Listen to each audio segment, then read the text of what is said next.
Sometimes wars don't begin with a gunshot, but with the whisper of a child. That night, three separate worlds turned quietly on their axes, unaware they were about to collide. Far from each other, a corrupt colonel slept soundly, certain that his crimes were buried forever. At a remote border base, an honorable major wrestled with a broken promise to a friend long gone. And somewhere in the desert, a little girl walked toward the lights of the base carrying a deadly secret hidden inside a teddy bear. Their fates were about to be rewritten, not by the force of weapons, but by the power of a father's final words. The air at Dry Creek Base was so thin and cold it hurt to breathe. 1 o'clock in the morning had fallen like a shroud over the desert, a silence so deep that only the wind dared tear through it with its dusty whispers. For Private Jason Miller, a 19-year-old on his first solo watch, every shadow seemed to move with its own intentions, and every crunch of gravel underfoot sounded like a warning. The perimeter, lined with a tall fence of barbed wire, marked the boundary between military order and the endless chaos of the night. Miller adjusted his rifle on his shoulder, his knuckles white from cold and tension. He had heard the veteran stories, coyotes that cried like children, smugglers who moved like ghosts in the dark. But nothing had prepared him for what he saw at the edge of the watchtower's beam. At first it was just a smudge, a break in the pattern of rocks and brush. He blinked, thinking it was a trick of his tired eyes, but the shape didn't vanish. It stayed there motionless just outside the direct light, human-like, but too small, too still. "Who's out there?" He called, his voice more unsteady than he intended. The wind swallowed his words. No reply. Miller's heart pounded against his ribs. Following protocol, he raised his radio. "Control tower, this is Post 3. I've got a possible visual on the southern perimeter." No response. "Copy, Post 3. Can you identify it?" came a drowsy voice over the radio. "Negative. It's small, not moving." Miller made a decision.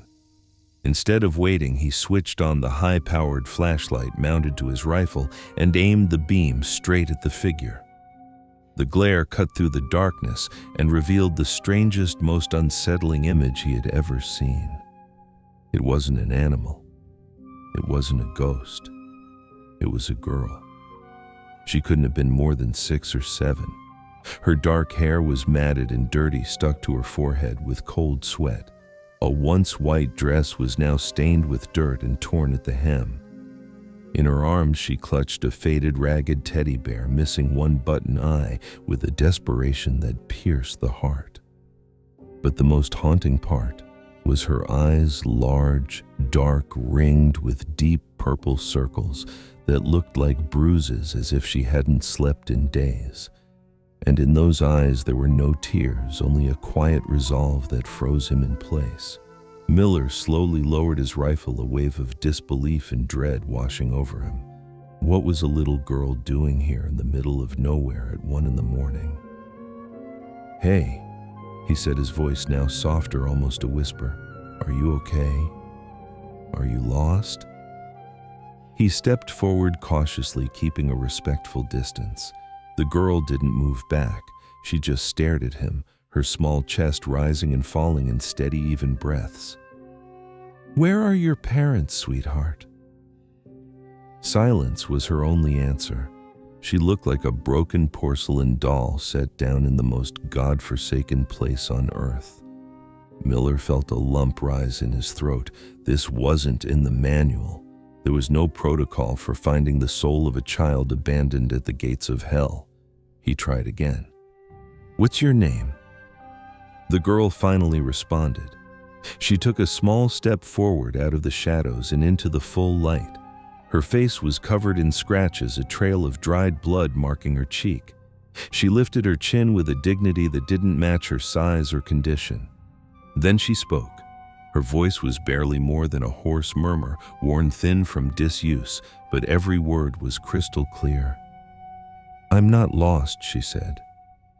I'm here for a reason." Miller stood frozen. The way she said it wasn't like a confused child. It was like a messenger on a mission. "I need to see the man in charge," she continued, eyes locked on his. "I want to speak to Major Thomas Reed." The world tilted beneath Miller's feet. A shiver ran down his spine, colder than the desert wind. How on earth did this child know the name and rank of the base commander? Major Reed wasn't a public figure. He was respected, sure, but not someone a little girl would know by accident. How do you know that name?" Miller stammered. The girl didn't answer his question. Instead, she repeated her request with unwavering firmness. "Please, take me to him. It's important." Miller looked out into the darkness stretching behind her, then toward the safe but distant lights of the base. His mind raced. Protocol dictated he was to detain the girl at the checkpoint and wait for the military police. Under no circumstance was he to bring an unauthorized civilian inside, let alone directly to the commanding officer in the middle of the night. It would be a serious breach of regulations, pure madness. But then he looked into her eyes again. He saw the exhaustion the iron will forged in some fire he couldn't understand.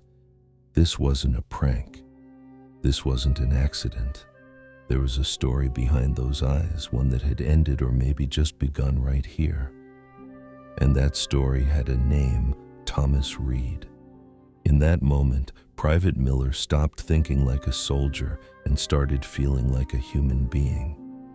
He knew that if he followed the manual, if he turned her over to the military bureaucracy, whatever message she had might be lost forever in paperwork and reports. "All right," he said at last, surprised by his own voice. "Come with me."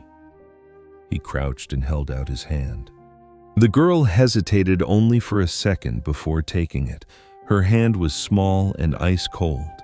As he led her through the perimeter gate, breaking a dozen rules with every step, Private Jason Miller couldn't shake the feeling that he wasn't just escorting a child to safety. He was walking a harbinger, a piece of fate itself, straight into the heart of his base. And the night, far from ending, had only just begun. The inside of Dry Creek Base was a maze of silence as shadow. The polished concrete hallways, which during the day echoed with the stomp of boots and shouted orders, now lay wrapped in a hush that felt almost sacred. Every step Private Jason Miller took alongside the girl felt like a violation of that order. He could almost feel the unseen stares of national heroes in the portraits lining the walls, judging his insubordination. The small hand of Emily in his own remained steady, anchoring him in a moment that felt more and more like a fever dream. They stopped in front of the commander's office door, a slab of dark wood that looked far more imposing in the dim light. Jason swallowed hard. Knocking on that door at 1:30 in the morning might cost him his career before it even began. But there was no going back. He knocked 3 times firm and respectful. Silence. Then a deep, groggy voice answered from inside. "What is it?" "This is Private Miller, sir. Sorry for the hour, but it's urgent. Someone needs to see you." The scrape of a chair followed by heavy footsteps. The lock turned with a metallic click and the door opened. Major Thomas Reed stood in the doorway. He was a tall man, maybe in his early 40s, with broad shoulders, forged from a life in the military. His dark hair was cropped, short streaks of silver just starting to show at the temples. Even half asleep with his uniform wrinkled, he radiated natural authority. His sharp, intelligent eyes narrowed in irritation when he saw Jason. "Miller, this better be a matter of life or death," he said, his voice gravelly. His gaze shifted to the small figure hiding shyly behind the soldier's leg. The irritation in his face gave way just slightly to confusion. "What is this? Where did this girl come from?" I found her at the southern perimeter, sir. Alone. Thomas ran a hand over his face, a gesture of exhaustion and disbelief. For God's sake, Miller, why is she here? Why didn't you call Border Patrol or Child Services? Do you realize how many protocols you're breaking? I do, sir. But she asked to see you, by name. That stopped Thomas in his tracks. He froze, brow furrowed as he tried to process what he'd just heard. He looked at the girl again, this time with analytical curiosity. Emily stood silently, her face pale under the harsh overhead light. The old teddy bear in her arms looked like a shield holding the world at bay. "Come in," Thomas said, stepping aside. "Miller, wait outside. Close the door." "Yes, sir." Jason let go of the girl's hand and backed out of the room, shutting the door with a soft click that sounded like a verdict. Now they were alone. Thomas sat down on the edge of his heavy mahogany desk cluttered with maps and files. The office smelled of stale coffee and floor polish. He tried to offer the girl a smile, an awkward gesture that never made it to his eyes. "Well," he began, adjusting his voice to sound less intimidating. "Looks like you've had a rough night. My name's Thomas. What's yours?" Emily looked up at him, her wide eyes locked on his. She didn't say her name. Instead, she took a small step forward, her tiny frame moving with a solemnity far beyond her years. That's when he saw it under the desk lamp's glare. Hanging around her neck over her dirty dress was a thin leather cord. From it dangled a metal object, dull and dark, a military dog tag. At first, he didn't think much of it. It could have belonged to a brother, a father, a keepsake. But something in the way it hung there like a sacred relic drew his attention. "What's that you've got there?" he asked, his voice softening. Emily didn't speak. She simply lifted a trembling hand, took hold of the tag, and held it out to him. Her gesture was like that of a child offering something precious at an altar. Thomas leaned forward, a strange chill creeping over him. He took the cold piece of metal in his fingers. One edge was dented and the surface was worn with age and use. He turned the tag to read the engraving, and time stopped. The letters came into focus slowly, as if emerging from deep fog. Landry Michael 0684592, a POS Catholic. The breath left Thomas's lungs in a silent rush. That name. That name. A name he hadn't seen or spoken in 2 years, but one carved into his soul. Michael Landry. Mike, his blood brother, his best friend. The room seemed to shrink around him. The walls closed in. The quiet hum of the bass turned into a roar in his ears. He dropped the tag like it burned, and it bounced off the girl's chest with a soft, hollow clink. "Where did you get this?" he whispered, his voice cracked and unrecognizable. He looked at the girl, but he no longer saw a stranger. He saw pieces of a face he knew better than his own, the shape of her chin, the arch of her eyebrows. They were Sarah's, Mike's wife, but the mouth, the nose, they were his. They were Michael's. "He was my dad," Emily said at last, her voice small but steady. "Dad." The word hit him like a bullet. Michael, missing in action, presumed dead. That was the official story. An ambushed patrol deep in cartel territory. No bodies recovered, no witnesses, just a burned-out vehicle and a gaping void. Thomas had mourned him, toasted him, accepted the senselessness of his death. But this changed everything. The girl, the tag, she was here, alive. "Your dad," Thomas struggled to speak. "Where is your dad, Emily?" The girl's eyes filled with a pain so old and so deep it chilled him to the bone. "They're gone," she whispered. "The bad men took them." him and my mom. Thomas shot to his feet, knocking over a pile of papers. He walked to the window and stared out into the darkness without seeing a thing. His mind raced, trying to piece together a puzzle that didn't fit. Mike hadn't died in an ambush. He'd been murdered. And his daughter, the little girl he'd only seen in photographs, was the sole survivor, the only witness. He turned back to her. She stood there in the center of the room, a lighthouse of tragedy in a sea of military order. A promise he had once made to Michael echoed in his head, a promise spoken over whiskey and brotherhood. If anything ever happens to me, take care of them, Tom. Take care of them for me. He met the girl's gaze, and in the depths of her young eyes he saw the ghost of his best friend. It wasn't just a ghost from the past. It was a plea, a charge, a mission. The official story was a lie, and the truth had just walked through his door dressed in rags and clinging to a teddy bear. Hoy Chat GPT. The cold metal of the dog tag in Thomas's hand seemed to pull him through time.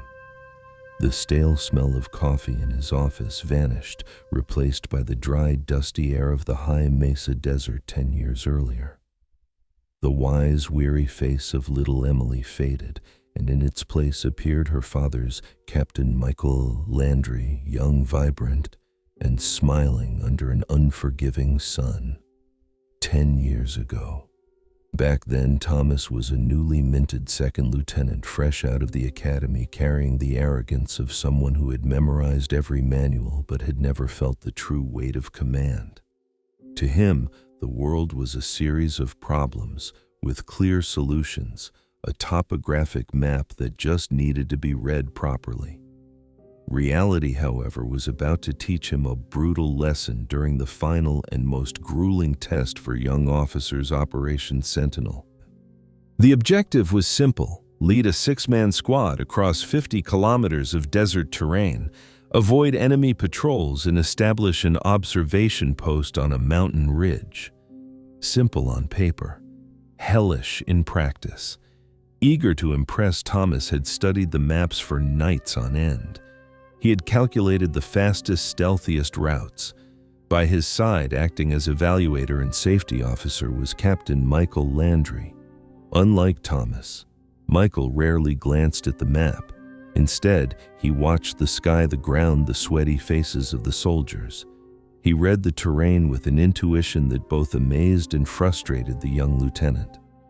"We should take this canyon, Captain," Thomas said on the second day, pointing to a line on his map. "It's the most direct route. We'll save at least 3 hours." Michael stepped closer, squinting not at the map, but at the canyon's entrance in the distance. "Maps don't always tell the whole story, Lieutenant. Sometimes the shortest path is the longest. See those dark clouds to the east?" Thomas saw them but dismissed them.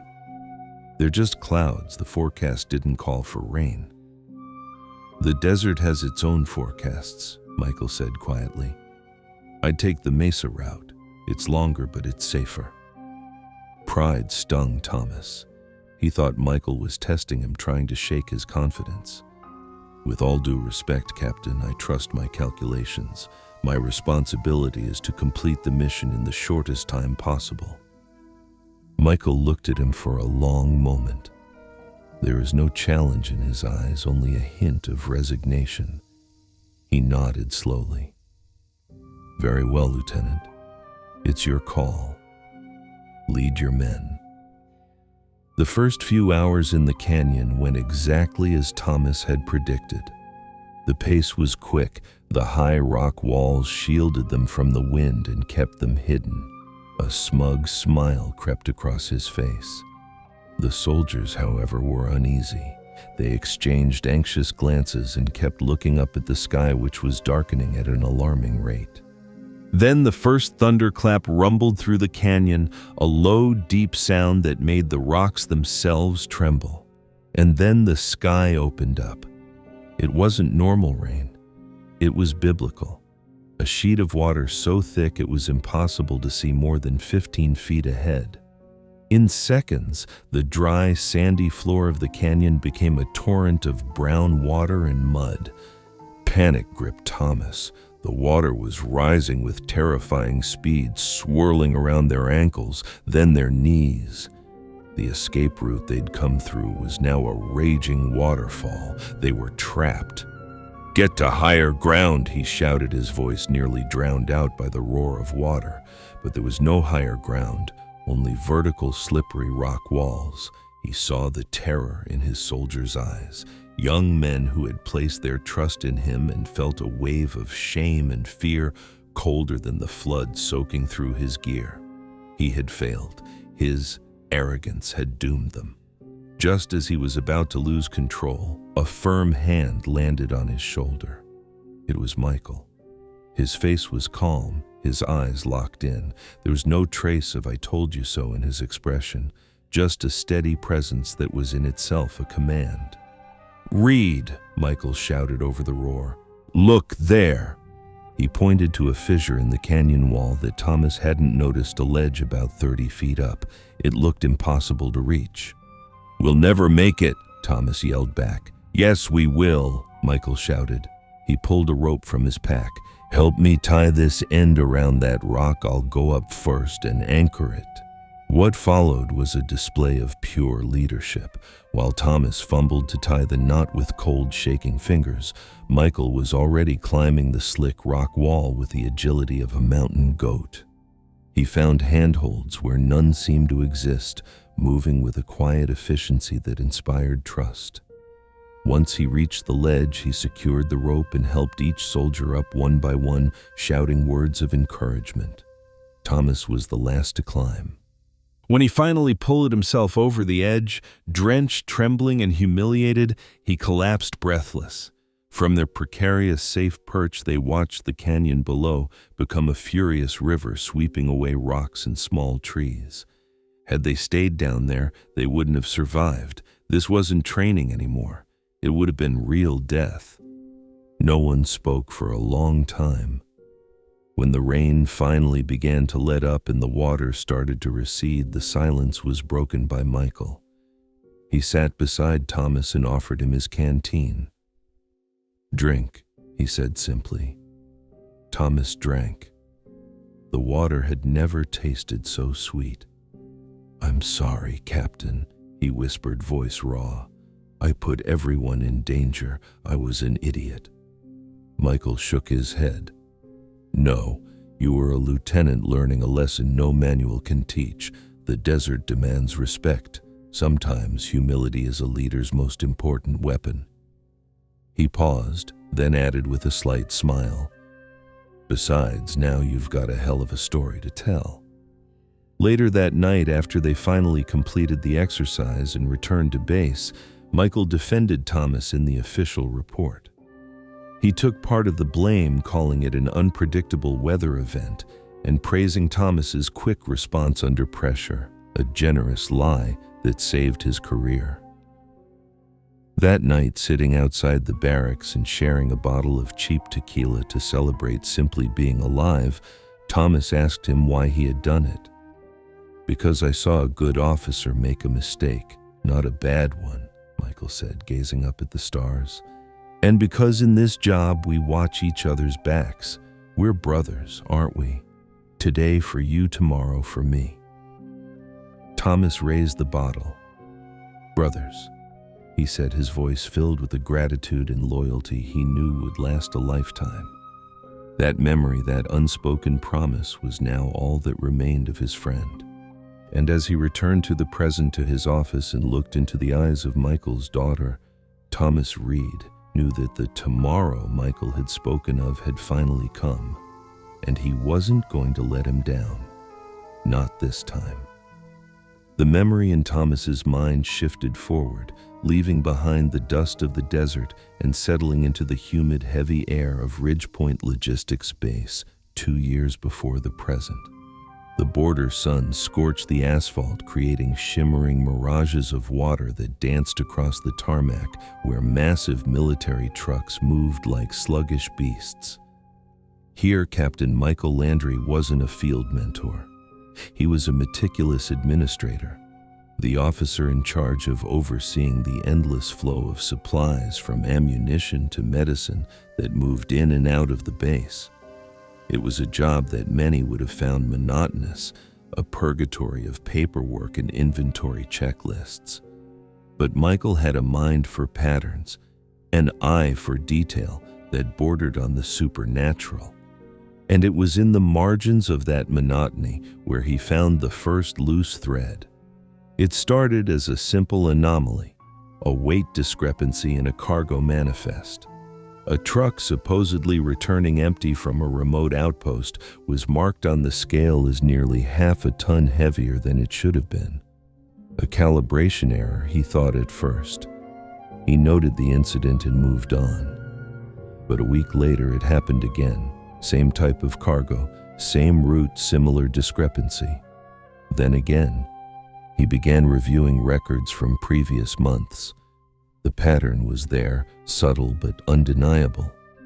Certain convoys, always the ones carrying high-value goods like electronics, weapons, or medical equipment, consistently showed irregularities. Sometimes it was the weight. Other times, unexplained delays on the route. Sometimes container seals that looked tampered with, albeit expertly. His curiosity turned into suspicion.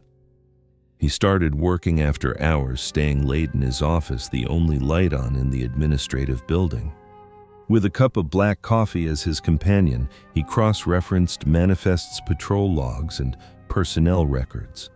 He discovered another pattern. Every irregular convoy was under the direct supervision of a small group of men, all loyal to one superior officer, the base commander, Colonel Victor Kane. Kane was a legend, a man with an impeccable record, decorations for overseas service and political connections in the capital. He was charming, charismatic, and his office lined with fine wood furniture and a collection of pre-Columbian art looked more like an ambassador's suite than a soldier's workspace. To everyone, he was the embodiment of military honor. Michael felt a chill. Accusing a man like Kane wasn't just dangerous, it was unthinkable. It would be the word of a mere captain against that of a national hero. He needed irrefutable proof. One night, acting on an impulse he couldn't later explain, he deviated from his route home and headed to the cargo docks. He hid in the shadows, watching as one of the suspicious convoys was unloaded. The men worked under powerful floodlights, moving with nervous efficiency. He saw them unloading crates marked with military seals, but instead of taking them to the main warehouse, they diverted them to an isolated container. According to the records, that container was scheduled to be transported by a civilian logistics company the next morning. His heart pounding in his throat, he waited until the men were gone. Using a small lockpick set he'd learned to handle during intelligence training, he opened the container's latch. The smell of ozone and new metal hit him. Inside, by the light of his flashlight, he didn't see military equipment. He saw brand new flat-screen televisions, boxes of smartphones, video game consoles, millions in contraband. And in the back, wrapped in tarps, he recognized the unmistakable shapes of assault rifles and crates of ammunition that were supposed to be in the base's armory. The truth hit him like a physical blow. This wasn't theft. It was a massive smuggling and weapons trafficking operation using the infrastructure and protection of the U.S. Army as cover. And at the center of it all, like a spider in its web, was Colonel Kane. For the next week, Michael barely slept. Using a mini camera and a GPS device, he documented everything he could. He photographed the container's contents, recorded conversations, tracked the movement of civilian trucks. Every piece of evidence was another nail in his own coffin if he got caught. He knew he had two options: submit the evidence anonymously, hoping it reached the right hands, or confront the man directly. He chose the path of honor, The path of a soldier. He requested a private meeting with Colonel Kane. He was received in the colonel's lavish office, the hum of the air conditioner soft in the background. Kane was behind his mahogany desk polishing a small jade figurine. "Captain Landry," Kane said, his voice smooth and syrupy. "To what do I owe the pleasure? A logistics issue." "As a matter of fact, yes, Colonel, a logistics issue," Michael replied, his voice firm. He placed a single photograph on the desk. It showed the inside of the container filled with contraband. Kane looked at the photo. His smile didn't waver, but his eyes hardened, becoming cold and calculating. "So a private transporter's container on our dock. An administrative mistake, no doubt. I'll take care of it." "It's not a mistake," Michael said calmly. "And we both know it. There are army weapons in that container, Colonel. Weapons that are now in cartel hands." Kane put down the figurine and leaned back in his chair, interlacing his fingers. His mask of courtesy fell away, replaced by an icy arrogance. "Are you an ambitious man, Captain?" "I'm a loyal man, sir. Loyal to my country and to this uniform." "Loyalty is flexible," Kane murmured. "There are ways to serve the country that aren't in the manuals. Ways that are very profitable. A man with your talent, your discretion could be very useful. You could have a very bright future. A nice home for your lovely wife, Sarah. A good school for your little girl. Emily, isn't it?" The mention of his family was a veiled threat, a snake slithering through the conversation. The cold, sharp fear brushed Michael's heart, but he swallowed it down. "My future is with the army. The army I swore to serve. Not with this," Michael said, pointing to the photo. Kane sighed, a sound of genuine disappointment. "What a shame.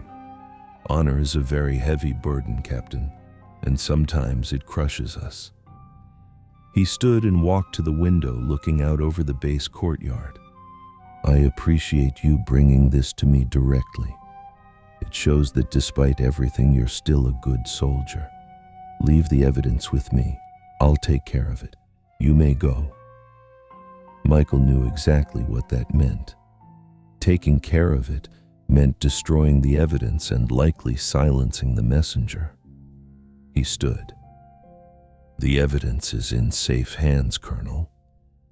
For the first time, Kane seemed surprised, and a flicker of rage crossed his face.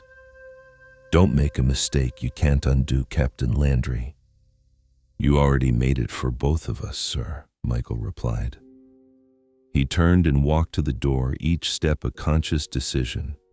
He could feel Kane's eyes on his back, cold as steel. When he closed the door behind him, he wasn't just ending a conversation. He was closing a chapter of his life. Honor, career, safety, they were gone now. Only one thing remained: survival. The survival of his family. And he knew with chilling certainty that Colonel Kane wouldn't just let him walk away. The drive home from the base was the longest of Captain Michael Landry's life. Every car behind him, every pair of headlights in his rearview mirror felt like a potential threat. He was no longer an officer in the United States Army. He was a fugitive. The weight of his uniform, once worn with pride, now felt like the shroud of a dead man. He knew Victor Kane wasn't someone who left loose ends. He would act fast, and he would act lethally. When Michael stepped into his small house, the scent of corn tortillas and cilantro filled the air. His wife Sarah was in the kitchen, humming an old tune as she prepared dinner. 5-year-old Emily was on the living room floor drawing a family of lions with her crayons. For a heartbreaking moment, the normalcy of the scene almost tore him apart. It was a perfect world, one he was about to destroy in order to save. "Sarah," he said, his voice deeper than usual. She turned, and the smile on her face disappeared the moment she saw his expression. She knew her husband well enough to recognize danger in his eyes. "Michael, what's going on?" "Pack a bag," he ordered, trying to stay calm. "Only what's essential. Cash, documents, a change of clothes for you and Emily. No photos, no keepsakes. We have to leave, right now." He didn't tell her the details about the arms trafficking or Colonel Kane. He didn't want to burden her with that kind of danger. He only told her what she needed to know. "I found something at the base, something corrupt, and they know I know. We're not safe anymore." Sarah didn't ask questions. She saw the truth and urgency in his face. With quiet efficiency, she moved around the house, her hands steady as she gathered what they needed. Meanwhile, Michael went to his study. He opened a hidden compartment at the bottom of the closet and pulled out the small encrypted USB drive. The fruit of his investigation, his death sentence, and his only hope for justice. For a moment he considered destroying it, erasing everything and just running. But the image of military weapons in the hands of criminals stopped him. He looked at Emily, who was now watching him with wide, curious eyes, unaware of the tension gripping the house. He knelt down in front of her. "Do you remember our secret game, my light?" he whispered. He held out Mr. Bear, her old stuffed teddy. "Mr. Bear's gonna keep a very important secret for Daddy, okay? Absolutely no one can know about it." With quick practice stitches he had learned in survival training, he opened a seam in the bear's back, tucked the USB drive inside, and sewed it shut. The bear looked untouched. "Now Mr. Bear is the guardian of the secret," he said, handing it to Emily. "Never lose him. Do you promise me?" "I promise, Daddy," she said, hugging the bear tightly. They left their home with a single suitcase and a stuffed bear. The half-finished dinner on the table, the lion drawings on the floor, their whole life evaporated in less than an hour. They drove to the next city, abandoned their car in the parking lot of a crowded shopping mall, and boarded a second-class bus heading south, paying everything in cash, becoming ghosts. For weeks they moved across the country from one dusty town to another, never staying more than a few days in one place. Michael shaved his beard, wore baseball caps and sunglasses. Sarah dyed her hair. They became the Herreras, a family from nowhere and everywhere. Their final destination was a small, forgotten town called Pine Hollow, so insignificant it barely showed up on maps.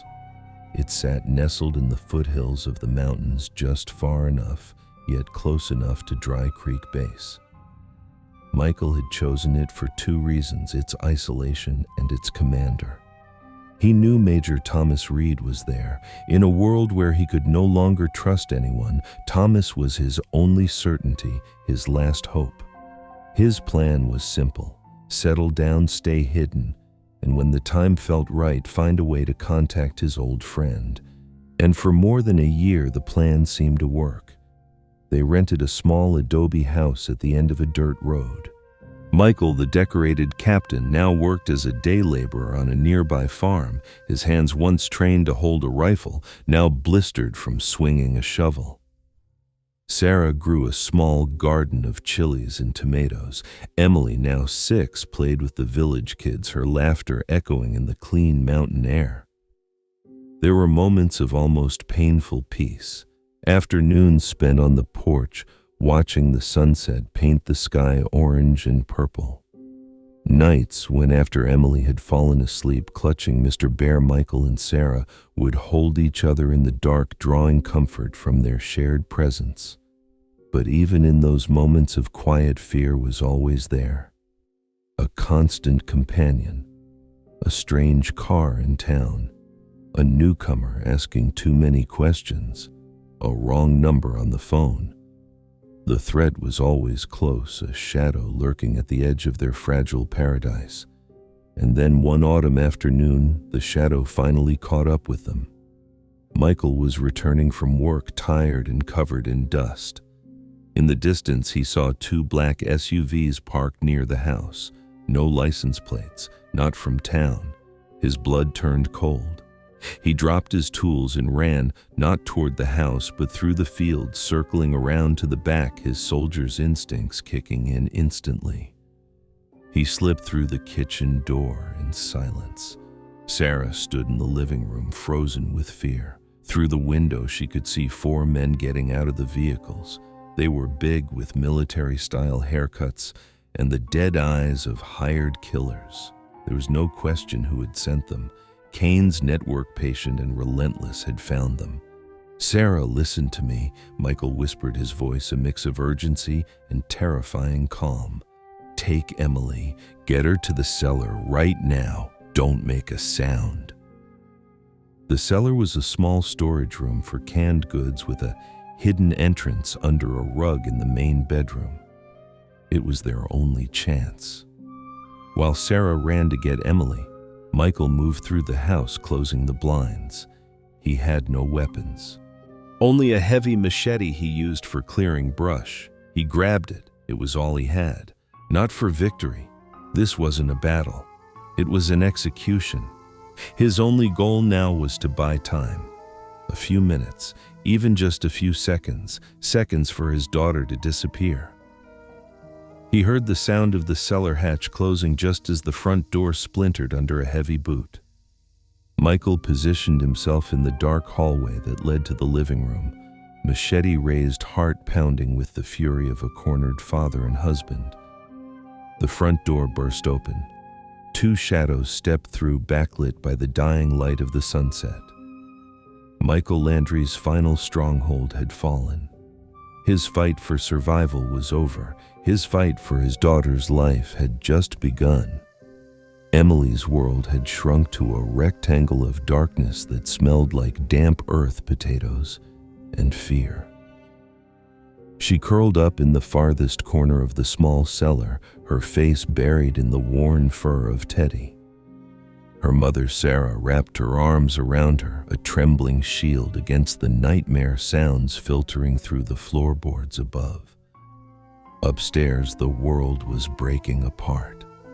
They heard the crash of the front door giving way, followed by the guttural battle cry of her father. Then came chaos. The sound of heavy furniture overturning glass, shattering grunts and thudding blows that made the dust shake from the ceiling. Emily had never heard her father make those sounds before. Her father was the man who read her bedtime stories in silly voices, who kissed her scraped knees better. The man fighting upstairs was a stranger, a cornered animal. Sarah muffled her sobs into her daughter's shoulder, whispering, "I love you, baby. I love you," over and over again, like a desperate prayer. Emily squeezed her eyes shut, wishing Teddy could work the magic her father always said he had and make everything disappear. Then a sharp scream of pain burst through the house, followed by a heavy thud, the sound of a body hitting the floor. And then a terrifying silence. Emily felt her mother go rigid, holding her breath. Heavy footsteps pounded right above them. "Search the whole house," barked a voice she didn't recognize. No witnesses. The footsteps moved through the room above. They stopped. A beam of bright light cut through a crack in the cellar door. Emily shrank even smaller. Suddenly, the rug was yanked back violently and the trap door creaked open. A blinding light flooded the cellar, forcing Emily to squeeze her eyes shut. A large, dark silhouette filled the opening. "Well, well, what do we have here?" said the harsh voice. "Looks like the rat had a family." Sarah reacted on pure maternal instinct. She jumped to her feet, placing her body between the man and Emily, who was still crouched deep in the shadows. Sarah shouted, her voice trembling, but filled with a fierce strength Emily had never heard before. "It's just me." The girl ran off. She took off into the woods. It was a desperate lie, a final brave sacrifice. The man at the door laughed a cruel, joyless laugh. "How touching. Don't worry, we'll find her. But first, the boss wants to have a word with you." He grabbed Sarah by the arm and dragged her out of the cellar. She didn't resist. She only looked back once, her eyes reaching into the dark corner where her daughter was hidden, pouring out all the love and goodbye she could hold in a glance. Then she was gone, The trapdoor slammed shut, plunging Emily once again into total suffocating darkness. Now she was alone. She stayed there frozen in terror for what felt like forever. She heard the trucks start up and drive away, carrying with them everything she had ever loved. The silence that followed was heavier and more terrifying than the chaos. She cried a silent cry without tears, her small body shaking in waves of grief. She had no idea how long she remained like that. Minutes, hours. Time had lost its meaning. Then she heard a sound. A faint scratch at the trapdoor above, then a groan. The trapdoor creaked open slowly as if lifted by sheer will. This time it wasn't a dark figure looming in the light. It was a broken one, crawling, blocking the little bit of daylight that managed to reach in. Daddy, Emily whispered, her voice just a thread. Captain Michael Landry collapsed onto the cellar floor more than he climbed down. He was horribly wounded. His face was a mask of blood and sweat, his shirt soaked in a deep red that spread across his chest. He crawled toward her, leaving a wet trail in the dirt. "Emily, my light," he gasped, each word costing him everything. He crumpled beside her and pulled her into a fragile embrace. He didn't smell like her father. He smelled like blood and dirt. But it was him. His arms, though trembling, were still the safest place in the world. "Daddy, you're hurt," Emily whimpered, touching his cheek. "Don't worry about me, sweetheart," he whispered, his voice a broken murmur. "Listen to me very carefully. We don't have much time." With clumsy fingers, he removed the dog tag from around his own neck, the same one he had carried through deserts and jungles, the one that identified him as a soldier. The chain was cold against Emily's skin as he placed it over her head. The metal tag, heavy and real, rested on her small chest. This is so they know who you are," he said. "You're the daughter of a soldier. You're my daughter. Don't ever forget that." Then he took Teddy from her hands. "Daddy's secret is still inside," he said. "It's very important. It's how we make the bad men pay for what they've done. You have to protect it." He placed the bear back into her arms. He leaned in until his forehead touched hers. His eyes, clouded by pain, locked intensely with hers. He had to make her understand. He had to make sure his words became her compass. "Listen to me, Emily. Listen to Daddy," he said, his voice gaining one last flicker of strength. "When you get out of here, you have to run. Run east toward the lights on the mountain, the military base, Dry Creek." He paused, struggling for air. "There ask for a man, a good man, my friend. You have to find Major Thomas Reed. Do you understand, Major?" Thomas. Reed. He repeated the name, slowly carving it into his daughter's memory.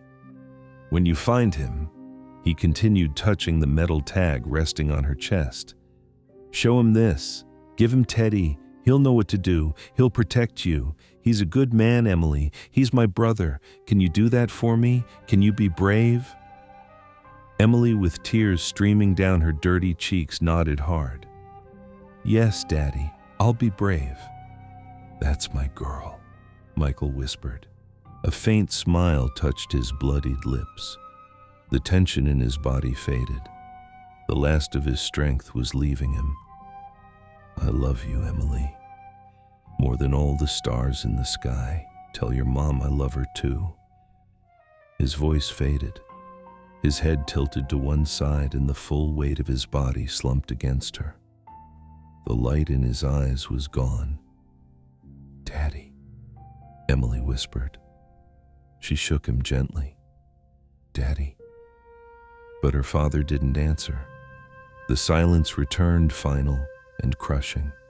Emily stayed there in the cold, damp dark of the cellar, holding the still warm body of her father, a metal tag cooling on her chest, and a teddy bear full of secrets in her arms. Her father's last words echoed in her mind, not as a memory, but as an order. A mission. Her only reason to keep breathing. Major Thomas Reed. The weight of Michael's dog tag in his hand snapped Thomas back to the present. The story of horror whispered by Emily, combined with his own memories, had formed a truth as solid and cold as the metal he held. His best friend hadn't disappeared. He'd been erased, and the little girl standing in his office was the last loose end of a conspiracy that reached all the way to the top. His first priority, now above anything else, was Emily's safety. Dry Creek Base, which just an hour ago had felt like the safest place in the world, now seemed like a glass cage. Every wall had ears, every window had eyes. He couldn't trust anyone. The name of Colonel Victor Kane, though Emily hadn't spoken it yet, drifted through his mind like a ghost, a reminder of just how far and deep their enemy's reach could go. He couldn't take the girl to social services. That would be signing her death warrant. The system was too slow, too bogged down in red tape, and possibly too corrupt. He made a decision. He opened a locked drawer in his desk and pulled out an old cell phone, a prepaid burner he kept only for emergencies. He dialed a number from memory. It rang 3 times before a woman's voice, warm but cautious, answered. "Hello? Elena, it's Thomas," he said quietly. "I need a favor. A big one. I can't explain over the phone, but it's about the daughter of an old friend. She's in danger." There was a pause on the other end. Elena was the widow of a master sergeant who had once served under Thomas years ago. A woman in her 60s, strong as an oak tree, who lived in a small house on the outskirts of town, far from curious eyes. She was discreet, loyal, and one of the few people Thomas would trust with his life. "Bring her," Elena said at last, asking no further questions. "The fire's already going." Thomas hung up. He looked at Emily, who had fallen asleep in the chair, her small body finally giving in to exhaustion. He gently lifted her in his arms. She weighed almost nothing. She felt so fragile. As he held her close, he was overcome by a surge of protective fury so intense it stole his breath. It was the rage of a soldier, but also of a substitute father. He had failed Michael in life. He would not fail his daughter. He stepped out of his office carrying Emily and the ever-present Teddy. Private Jason Miller, who was still waiting in the hallway, stood at attention the moment he saw them. "Sir." "Good work tonight, Miller," Thomas interrupted him, his voice calm but edged with steel. "But what you saw, what you heard, it didn't happen. Understood. For your own safety, forget it." The young soldier saw the deadly seriousness in his commander's eyes and nodded. "Understood, sir. I didn't see anything." The drive in Thomas's personal Jeep toward town was silent and tense. The headlights cut through the dark and every shadow looked like a threat. Emily slept in the passenger seat, her breathing soft and steady. Thomas glanced at her now, and then his heart tight in his chest. He saw in her the legacy of his friend, a pure and undeserved trust that he now had to honor. Silently, he swore to find the men responsible and make them pay no matter the cost. Elena's house was a small refuge of warm light at the end of a dirt road. The woman was waiting at the door, wrapped in a thick shawl. She took Emily into her arms without saying a word, with the natural ease of a grandmother. "She'll be safe here," she told Alejandro. "No one will know she's with me." "Thank you, Helen. I owe you my life. You owed loyalty to your friend. This is just paying that debt. Now go. You look like a man about to walk into a war." She was right. When Alejandro returned to Dry Creek Base, he was no longer just the commanding officer. He had become an investigator, a man hunting in the shadows for justice. He locked himself in his office and got to work. He couldn't use any official channels. Submitting a formal request about Captain Michael Landry's last assigned unit would set off alarms throughout the system. Instead, he used his personal laptop and an anonymous internet connection. He started combing through veteran forums, social media groups for former soldiers, and old obituaries. He searched for names, faces, anyone who might have served at Ridgepoint Logistics Base 2 years ago. It was slow, tedious, frustrating work. But after hours of digging, he finally found something, a group photo from that year's Christmas party at the base. In the center of the image, smiling confidently at the camera, stood Colonel Victor Kane. Next to him, standing slightly apart with a more reserved expression, was Michael. That name, Victor Kane. Now he had a target. Using his high-level credentials on a secure military portal, Alejandro accessed Kane's service file. What he found left him disheartened. Kane's career was bulletproof. Graduate with honors from West Point, multiple citations for valor, successful deployments overseas, political ties that stretched all the way to the Pentagon. There wasn't a single blemish on his record, not one investigation. He was the model officer. Alejandro felt a brief flicker of doubt. Could Michael have been wrong? Could there have been another explanation? No. He remembered the terror in Emily's eyes. He remembered the unwavering conviction in his friend's final words. Michael hadn't been wrong. Kane was guilty, but he was like a ghost shielded by layer after layer of power and prestige. The days that followed turned into a lesson in paranoia. Every phone call seemed to carry an odd echo. An administrative officer who was usually efficient suddenly took days to deliver a simple report. Whenever he casually asked someone if they knew Kane, the mood would shift and the conversation would end awkwardly. He could feel the walls closing in. Kane's influence was like poison spreading through the veins of the institution Alejandro had once loved. He realized he was completely alone. He couldn't trust his superiors nor the soldiers under his command. His only allies were a traumatized little girl who barely spoke, an elderly widow living in the middle of nowhere, and the memory of a dead friend. One night, exhausted and on edge, Alejandro found himself staring at the teddy bear Emily had left in his care. Osito. The guardian of the secret, Michael had called it. What secret could an old stuffed bear possibly be hiding? He turned it over in his hands, running his fingers along the worn seams. Nothing. It was just a bear. He was about to give up when something stopped him. Michael had always been precise. Nothing he did was ever without purpose. Alejandro picked the bear up again, this time with more care. He ran his fingers slowly over every inch of the plush fabric. Then on the back, buried under a matted patch of fur, he felt it. A small lump, hard, rectangular, out of place. His heart started to pound. This wasn't just a teddy bear, it was a Trojan horse, and he had just found the hidden door. The four walls of Major Reed's office now felt like the inside of a vault. The air was charged with electricity.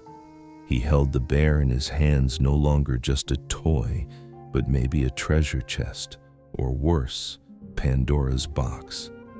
The lump beneath the fur was solid, unmistakably real. It was a message. With the precision of a surgeon, Alejandro opened the drawer of his desk and pulled out a seam ripper from the emergency sewing kit every soldier kept around. He wasn't going to rip it open. The care Michael had taken to hide this secret deserved just as much care in uncovering it. He placed the bear under the bright light of his desk lamp and examined the stitching on its back.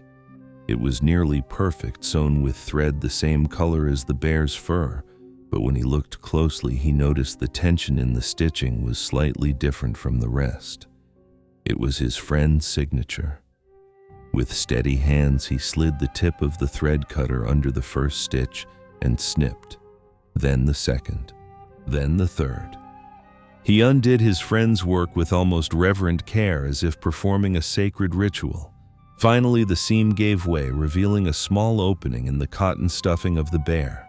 He slid 2 fingers inside and felt a small object wrapped in plastic. He slowly pulled it out. It wasn't large, barely the size of his thumb. It was a tiny, heat-sealed, waterproof pouch. Inside that pouch, he could make out the dark outline of a USB drive. It was military-grade, built to withstand shock water in extreme conditions. A piece of high-tech espionage hidden inside the heart of childhood innocence. The contrast was brutal. In his desperation, Michael had turned his daughter's favorite toy into the black box of his own life. Thomas felt a mix of admiration for his friend's ingenuity and a deep ache for the necessity behind it. He took the USB drive out of the pouch. It was small, black, and unmarked. The ultimate weapon. The proof. He turned to his personal laptop, the one he kept free of any military monitoring software. He powered it on and inserted the USB into the port. The system recognized the device immediately, but when he tried to open it, a pop-up appeared. "This device is encrypted. Please enter the password." Of course, Michael would never have made it easy. Thomas leaned back in his chair, his fingers drumming lightly on the desk. What password would he have used? He started with the obvious. Michael's service number, no luck. His birthday, no. His wife's name, Sarah. Nothing. His daughter's Emily. Still nothing. Teddy.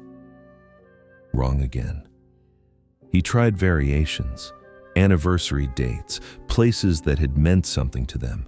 Every attempt met the same error message, a digital wall between him and justice. Frustration started to mount. What if he never got in? What if Michael's secret died with him locked inside this tiny plastic coffin? He closed his eyes, pushing the frustration aside. He had to stop thinking like an intelligence officer cracking an enemy code. He needed to think like Thomas, Michael's friend. He needed to search their shared memories, the hidden language of brotherhood. What had mattered to them? What defined them? His mind drifted back to that night in the desert after the flash flood when Michael had saved his career, maybe even his life. He remembered his words spoken under the stars with the taste of cheap tequila still on their tongues. Today, for you, tomorrow, for me. A gut feeling. He leaned forward over the keyboard. His fingers hovered, then typed slowly. No capitals, no spaces, just as they would have said it in a quick exchange, "Today, for you, tomorrow" form. He hit enter. For a second, nothing happened. Then a soft click echoed from the laptop speakers. The password window disappeared. A folder appeared in the screen. It was named Justice for Emily. Thomas's heart skipped a beat. He double-clicked the folder. It opened to reveal a meticulously organized collection of files. There were subfolders with dates, names, places. He clicked the first one, Photos. The screen filled with images that chilled him to the bone. Telephoto pictures of Colonel Kane meeting with known cartel leaders in upscale restaurants in Washington, D.C. Images of Kane's trusted men overseeing the loading of weapons into civilian trucks in the dead of night. Photos of license plates, faces, briefcase exchanges. He clicked the folder labeled Documents. It contained spreadsheets detailing every illicit transaction, dates, amounts, offshore account numbers, coded aliases. It was a ledger of corruption, a full audit of Kane's criminal empire. Michael hadn't just found evidence. He had built an entire court case. At the very bottom, one lone text file stood apart from the rest. It was called, "If You're Reading This, Tom." With trembling hands, Thomas opened the file. The screen filled with text. It was Michael's voice, clear and direct, reaching him from beyond the grave. "Thomas, my brother, If you're reading this, it means the worst has happened. It means I wasn't able to protect my family and Cain found me. Don't feel sorry for me. I lived and died as a soldier, but I beg you don't let my death be for nothing. Cain is more powerful than I imagined. This isn't just about smuggling. He's supplying the very cartels we're supposed to be fighting. He's selling out the soul of our country for money, and he's protected at the highest levels.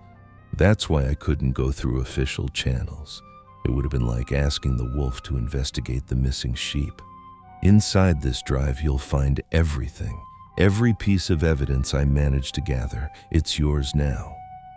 I know it's an unfair burden, one I never wanted to place on your shoulders, but there's no one else I trust in this world. You're the best man I've ever known, Thomas, the most honorable officer.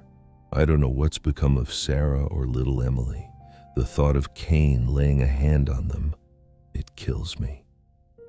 If by some miracle Emily survived, if somehow she found you, take care of her. Show her what it means to be brave, to be good. Be the father I no longer can. Use this evidence. Be smart. Be careful. Don't trust anyone whose name isn't already in your heart. Bring justice for my family, for every honest soldier betrayed by this man. Do it for Emily. You helped me once. Now it's your turn to carry the torch. I guess my tomorrow came early. Your friend always, Michael. Thomas stared at the screen, tears streaming freely down his face for the first time since he was a child. Every word crushed him, yet filled him with a steely resolve. This wasn't just about revenge anymore. It was sacred duty, his best friend's final wish. He closed the file. The secret investigation was over. Now he had the weapon, the ammunition, and the battlefield mapped out. The war against Victor Cain was about to begin.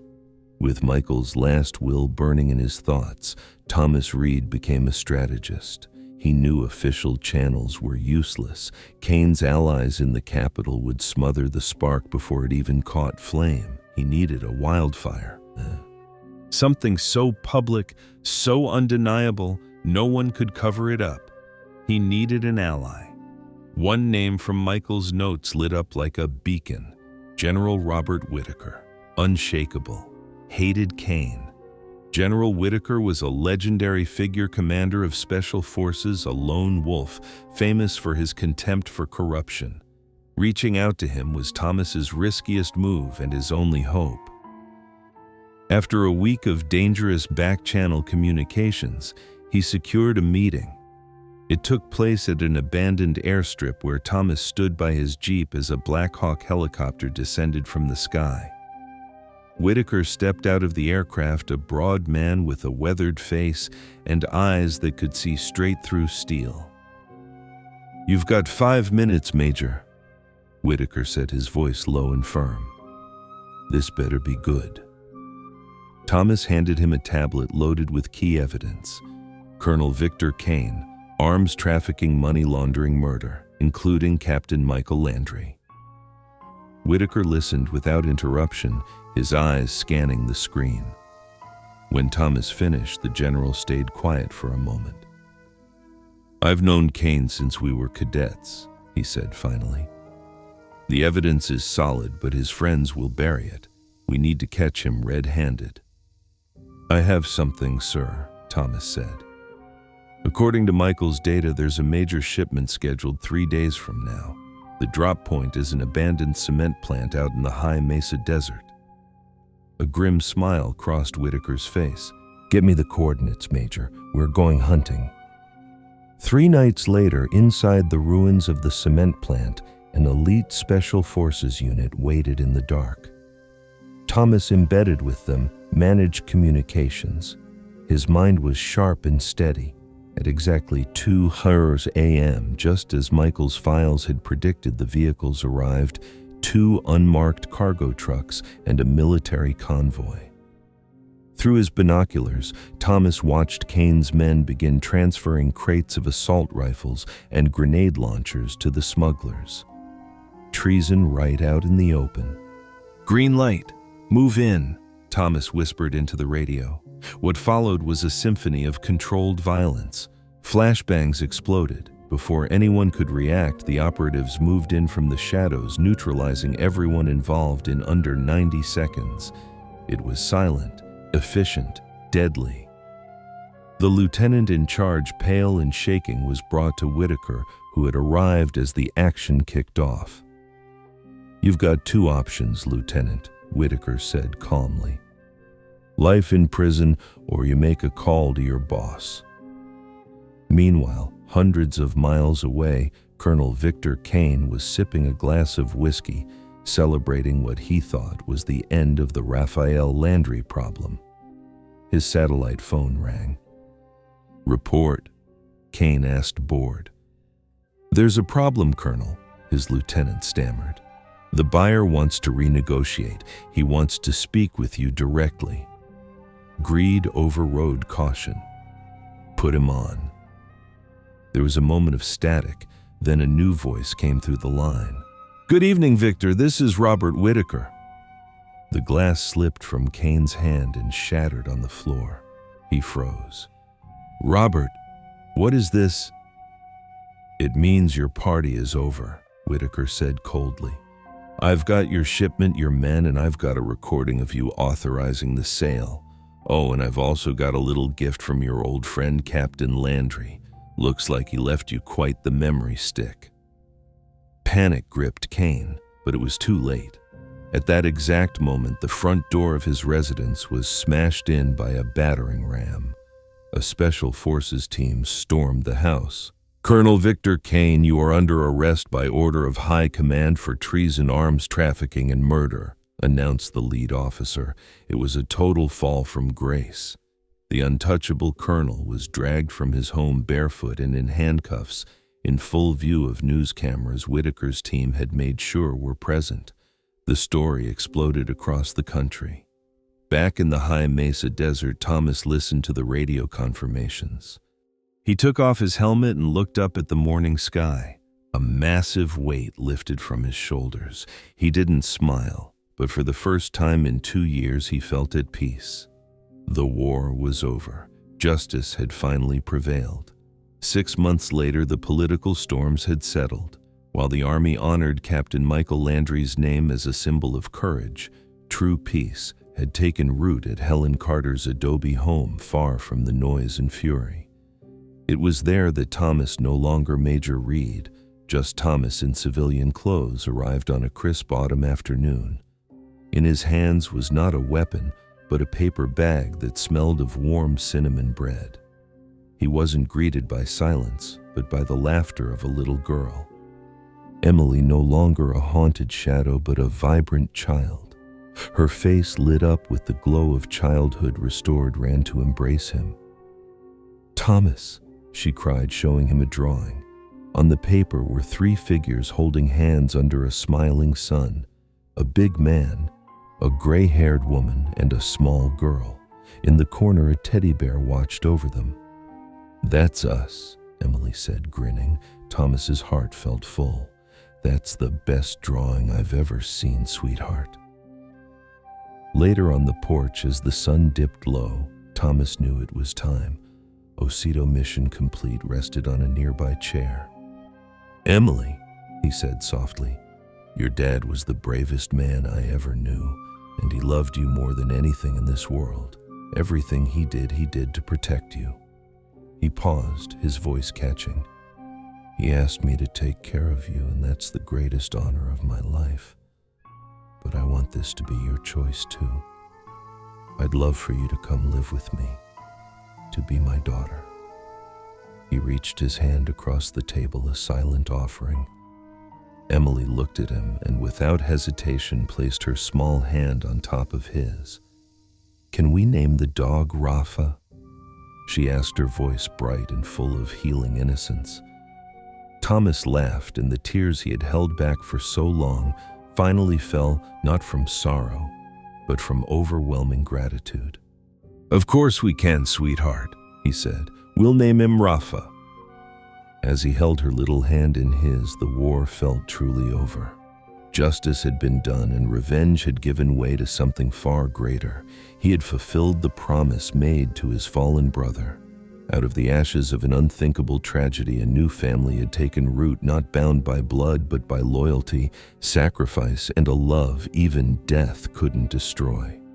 In the peaceful hush of twilight, a new dawn had finally arrived, and it was beautiful.